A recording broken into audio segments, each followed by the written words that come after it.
haven't since he was cut before. So in the last few videos, you've probably seen him with a bunch of fur. Not today, but luckily, Veterans Day, November 11th, it's here in Montana quite warm, in the 60s. So that's pretty nice. That's for sure. I just wanted you to show how good of a job Truman the Westie has done. So I wanted to show you that. So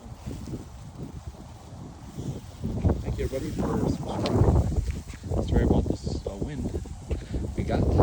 So, anyways, take care. God bless. And, happy Veterans Day to all those veterans out there. God bless.